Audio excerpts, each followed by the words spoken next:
Welcome, both of you. Thank you so much for joining us today. It's wonderful to have a chance to give people a bit of an idea what a story share by phone is all about. So Jeanette Raphael is our senior client today. Jeanette, welcome so much to this Zoom meeting. You are so welcome to be with us, and we look forward to hearing your story. And Matthew Comely, welcome as well. Matthew is our volunteer on this Zoom meeting today. And so Jeanette, meet Matthew. Matthew, meet Jeanette. Hello. Hello, Matthew. Nice to meet you. You as well. And my name is Doreen Vanderstoep, and I'm the storyteller on the call today. And so I'm delighted to bring us all together. First of all, I just want to make sure, Jeanette, that this time slot is still okay for you. You have a few minutes to devote to this. Perfect. Yes, and also, it's a good time. Good. And also want to make sure that you're feeling well enough to proceed with the call today. Eager to begin. You look great, so no problems there. Great. We just like to check in just to be sure. And also, can you hear me okay? Yes, okay. Yes, I can hear you well, yes. Great, and you can hear Matthew as well when he was saying hello to you? You heard him easily? Yes, Matthew, you're clear. Okay, that's good. Perfect. That's great. Important things to check before we get started. So, Jeanette, I know that you have done a story share by phone before, and welcome back. And Matthew, you certainly have been involved with them before too. Just want to outline a little bit the shape of the call. So the storyteller tells a story first, which I will do. And then, Jeanette, you are warmly welcome to tell a story of your own. And then at the end of the call, Matthew will step in and he'll check in with you to see if there's any particular immediate needs that you have or information that you need that we can help fulfill. Matthew has a list of resources at his fingertips. And if you have a question, then he's very likely going to have the answer to that question at his fingertips. So that's sort of the shape of it. And I guess I'd like to start with just asking you how you're doing, Jeanette, during these crazy times of the pandemic. How are things going for you? So in order not to be lonely, I reach out a lot on Zoom and by phone. So I reach out to friends and family. And we make phone calls once a week, twice a week, in order to catch up and have a conversation about my grandchildren and my children. And that way I feel connected. I don't feel isolated. And also now with the weather and the sunshine, I can go outside for a walk. It's so lovely to see the sunshine and the warmth. Oh my goodness, it's so welcome. It's been a very long and cold spring, so lovely to see. Well, I would like to bring you into the summer with my story, a summer quite a long time ago now. So I'm going to just spotlight so that everybody can hear my story and see me clearly. So this goes back to 1972. Now, when I was a young child, very young, I was quite timid and shy, and I was a real homebody. But as I grew a little bit older, I started to spread my wings, but sometimes with great enthusiasm, and that created some pitfalls sometimes for me. Case in point, my parents took us one year, this would have been 1972, I was about 10 years old, took us to Vancouver Island, and we headed to Greenpoint Campground on the west coast of Vancouver Island in Pacific Rim National Park. It was a very sought after campground. There aren't too many around. By the time we got there, the campground was completely full. Now, there were a lot of other people as well who hadn't gotten in, and environmental concerns were not top of mind the way they are today. So the authorities directed all of us a couple of miles up the road and had us all drive down onto the beach. And we all camped side by side at the edge where the driftwood was, kind of like a Walmart parking lot. We all lined up side by side, flotsam and jetsam of tents and campers. So we all set up. My parents got our big army surplus tent out, and set that up. And it was just big enough to accommodate all 6 of us, as long as my mother was content to wrap herself around the center pole to sleep, which she was.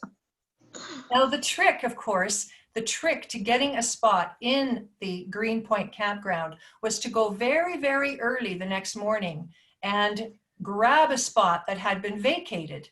So before we even packed up, my dad drove my brother and I the next morning to Greenpoint campground. We found a lovely site. My brother and I sat down on the picnic table in this campsite, and my dad left to go back and pack up all the belongings on the beach and come to where we were. Well, my brother and I sat and we waited, and well, very soon we of course grew tired of each other's company. There was very little to do, but we waited as we were supposed to do. Well, I grew more and more impatient. And at one point I jumped up from that picnic table and I said, I'm going to go find them. Now, it could very well be that my brother tried to stop me, but at that point I was pretty determined. I was spreading those wings like I said I was, and I just raced off down the campground road, down the pathway to the beach. I had it all figured out in my mind. I would just walk up the beach the couple of miles. I'd find where everybody was camped and my family would be there, and then I would know they were safe. So I started to walk up the beach, and then I noticed that it was quite misty in the early morning. It was quite eerie. And when I looked back, I realized I couldn't really see where I had come out of the woods. And so now I really had to push on. Now, if I had if I'd known about bears and cougars, I might have been truly scared, but I guess when you're 10 years old, you kind of live in blissful ignorance. So at least I wasn't too scared about that. Pushed on and on. Finally, I got to the point where people were camped on the beach. And as I walked up that row of campers, I was looking for my family. And at one point I looked sharply right and I saw an empty space. And then I saw that the couple next to that empty space had been our neighbors the night before. My family was gone. And in that moment, I thought, I'm never going to see them again. And so the only thing to do was to sit down on a driftwood log and cry. And that's what I did. Well, that couple next door to us, they were very kindly. And the woman came over to me and she said, what's wrong?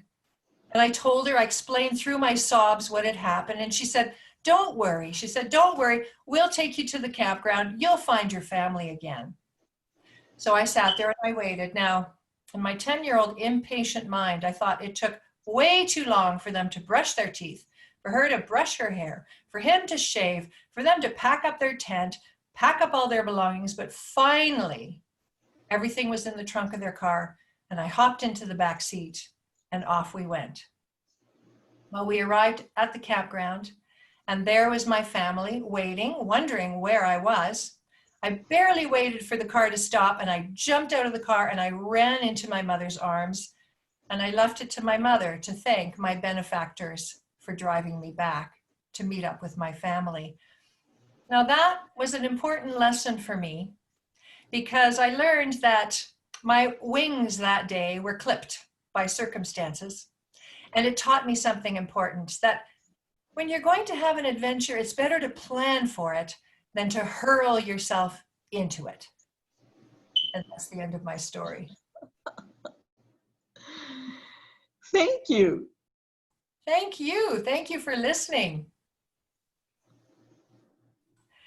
So, Jeanette, now I would like to invite you to tell a story of your own, if you'd like. Yes. Okay. So, I'm going to recount one of my summer vacations. I was born in Egypt, and during the summer months, schools were closed in July and August. So my aunt and my mother got together, packed baggage, and we took the station wagon and drove to the Mediterranean Ocean. And there, every year, my aunt and my uncle rented a cottage So we had a cottage by the ocean. And I had my cousins there. There were 7 cousins, 6 boys and 1 girl. And I had been invited to go along. And my mother always kind of sent me away with my aunt or my aunt from my father's side, because I was a rambunctious daughter, very mischievous, very energetic. So I had to find ways to amuse myself on the beach. So I would wake up early in the mornings, grab my cousin, her name was Tanya, and we would go searching for seashells on the shore, which the early tide had brought. We had our pails with us and we would pick seashells. And that was fun. We brought those and we found ways to make bracelets and necklaces for ourselves with those seashells. After the seashells, I decided that we should get crabs and make them our pets. So we realized that crabs spent the night on the sand inside holes. They would dig holes and spend the night in their little tunnels. And when the tide came in the morning, they would head back into the ocean. So I learned that if the hole was the size of your palm, there was a big crab in that hole. But if it was the size of an egg, it was a younger crab in that hole. So we had pails. We went and filled them up with ocean water, and we kept pouring water into those holes. Well, the crabs were fooled. They thought that the tide had come in. So the crabs would run out of their holes, and with our pails, we would clamp them down and hold them. And then we decided, well, how are we going to make pets? We have to use our twine. So we had cut up some twine and brought it, and we would raise the pail ever so slightly and grab one claw. And once we grabbed one claw, we had to be very careful not to be pinched. And we tied twine around one claw, and that was my pet. And you know how crabs walk horizontally? They go like a piano, one side, back along the other side. So we held our crabs with our strings and we ran, and they ran forward, back and forth, and we were laughing. We thought that was hilarious. After the crabs were exhausted, it was time to leave them and free them and then go find the fishermen. The fishermen had come in on the beach early in the morning, and if we could help them pull their nets as much as we could pull their heavy nets, they gave us the minnows, the small fish which they had no use for. And they put those in our pail, and we put in some ocean water, and those were our pets for the afternoon, small, tiny minnows. And we could play with the fish as if they were in an aquarium. So that was a lot of fun on the beach for us. We were free to play, run with the tide, in and out, run with the waves, in and out. We had a lot of fun, and our mothers were very glad to have us out of their hair. So when we brought the pails with the minnows, we asked if they could be made for supper, and all my mother and my aunt could do was laugh and say, well, we have fried fish for dinner, but not the minnows.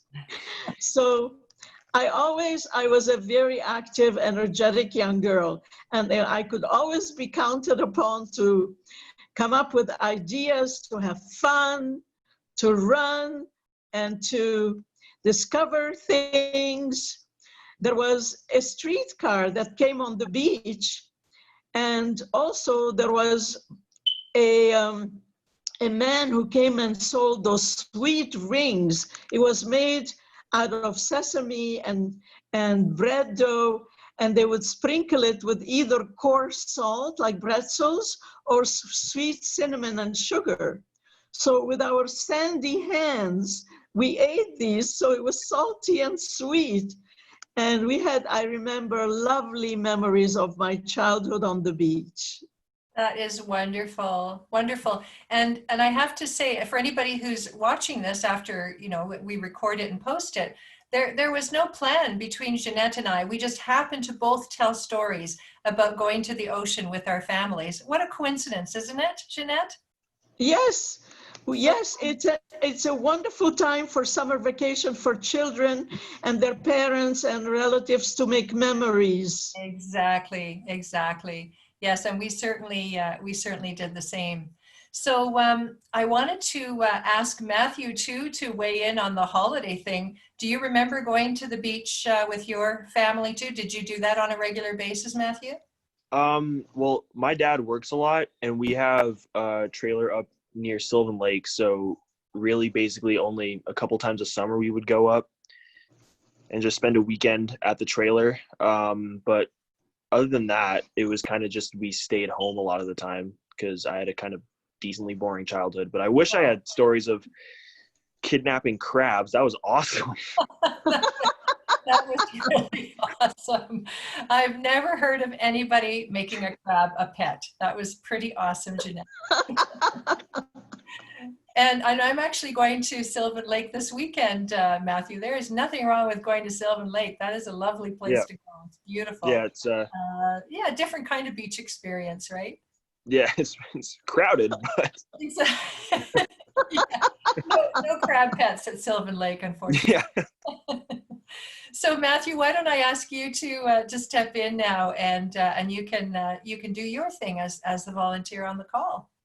Yeah, for sure. So basically my whole job is to ask you, Jeanette, just if there's anything that you need. So I was just going to ask if there's any pressing needs that you need taken care of, like with any prescriptions or any groceries or anything.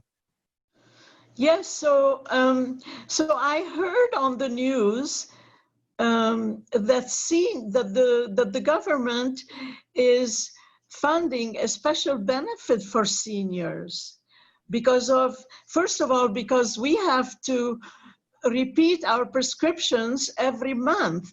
So every month I have to renew my prescription, and they give us only enough for 1 month, so that we're having to pay the pharmacy for handling. So they are the prescriptions fees.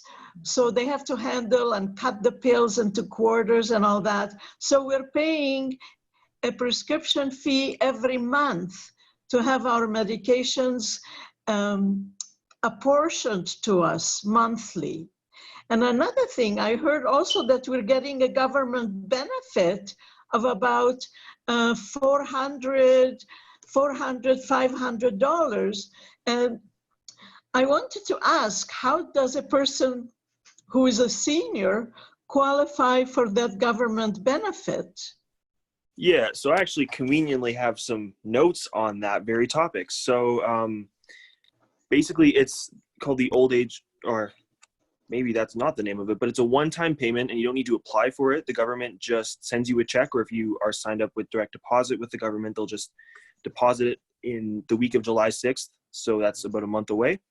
And so it's actually 2 separate payments that are usually combined to one.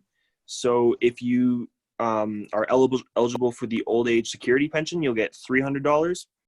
And an extra $200 if you're eligible for the guaranteed income supplement. So if that's you, you'll get a one-time payment of up to $500, and it's not taxed. And if you're even if you're married or have a common law marriage, each person in a household will receive, who applies for it, will receive the $500. So you don't have to worry about just it being spread across 2 people or whatnot. It's just for every person who applies for both benefits, it's $300 or $500. I think this is going to come so handy for me, because with the isolation, with my groceries, we're having to have them delivered. Okay. So there is delivery fees and taxis also. we'll take it because it's not safe to get on the bus with many other passengers. So I find that I'm having to take taxis more frequently, and that I'm having to pay delivery for my groceries. And also, as I said, my prescription medication, I'm paying the prescription fee monthly. So I'm glad about this amount. It's going to be very helpful.